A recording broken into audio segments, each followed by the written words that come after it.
What's up, everybody? Couch Mills here, coming at you with a brand new Valorant video. And in this video, we're going to be breaking down why you suck at every single map. Or rather, well, you have some maps that you just seem to pop off on, and some maps that you just can't get a kill to save your life. So let's jump right in. But go to the GameLeap website for in-depth advanced tips and tricks and map guides that are going to break it all down, the intricacies of every single map, so that you know exactly where to hold, what to do, and dominate. But let's jump into the video. Now, here's the first thing that you need to understand. There are some maps that you're gonna hate and there's some maps that you're gonna love. Everyone has them, and you're already thinking of what are the maps that you love to play on and what are the maps that you just absolutely freaking hate to play on. But the big question is, why do you love or hate certain maps? And for the majority of us, there's like our initial impression when we play a map, but over time, it becomes a map that we succeed on and a map that we don't succeed on. If we win a lot, even if we don't notice it ourselves, subconsciously, we start to slowly like the map more and more, and the more we lose a map or lose on a map,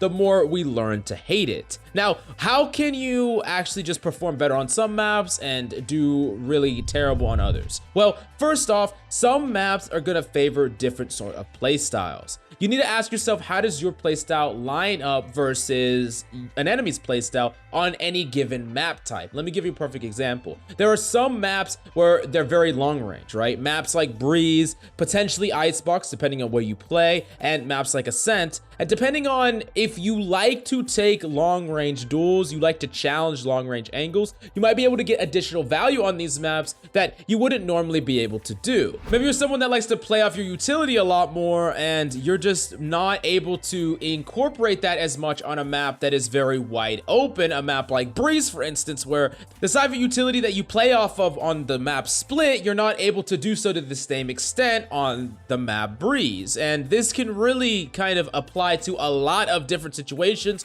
where your predominant play style, especially if it's not adapted, is going to work better on some maps and not work at all or work very poorly on others. Now, the next thing that we need to talk about is weapon preference. There's going to be certain maps where a weapon is a lot more powerful, and whether or not you know how to counter that weapon / play around it or use it yourself is directly going to change how you feel about said map and how impactful you are on said map. Let's take a map like Breeze, Ascent, Icebox, these longer range maps where a weapon like the Op is very strong, or the Vandal might be a little bit more powerful than other maps when compared to the Phantom. Going back to that operator point of view, if you're a character that would abuse the operator like Jet and you like to use the Op, you're gonna automatically perform better because that's gonna be another tool in your arsenal on these maps. But if you're someone who not only doesn't use the operator, but doesn't have a kit on your character to counter an operator, you're gonna be left with this feeling of helplessness where you're constantly going up against weapons that you don't have the tools to play around, and it's going to be incredibly frustrating to deal with, and you're going to feel like a lot of your losses are outside of your control, or even worse, you're going to blame it on the map itself when it's really a product of the map that is creating these conditions. Now,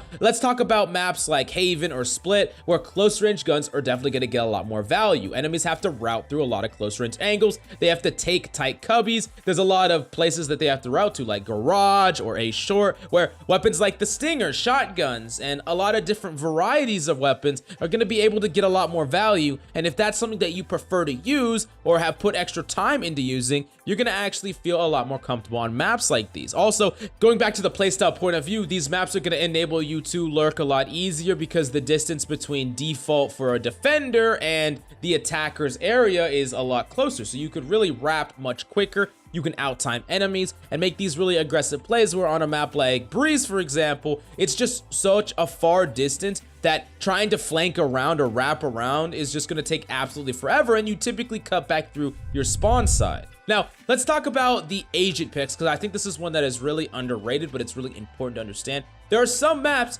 that automatically favor certain agents. Let's talk about Sova because he's probably the most extreme example. While Sova is dominant on nearly every single map, on Split, he is definitely far worse than any other map you play him on. Now, sure, you can make him work, but if you're constantly playing Sova, like you're a Sova one trick, you're gonna notice that on Split, you're not gonna have the same tools available to you with your utility. It's gonna be a lot harder to make him work, and his utility isn't gonna be as effective on that map as compared to many other maps, and that might make you start to hate the map more and more. Now, there's several things that you can do to counteract this. You could learn another agent altogether and just say, hey, I'm gonna learn another agent that is more effective on this map, or you can play him in spite of this and try to be creative with the ways that you are using the character. That being said, it's going to be a little bit harder for you to learn proactive, powerful strategies when you can't analyze pro matches when pros almost never play them on said map. So it's going to be a lot of experimentation for you to find a way that you can get value at your given rank. Now, another example of this is like if you're a Brimstone main. While Brimstone can feel amazing on a lot of the points where his smokes are effective, let's talk about Haven, for example, or let's say even Bind. These smokes are pretty easy to set up because you're effectively going to be blocking one power angle or one high ground. But if you take an open map that is not just one powerful angle, a map like Icebox that has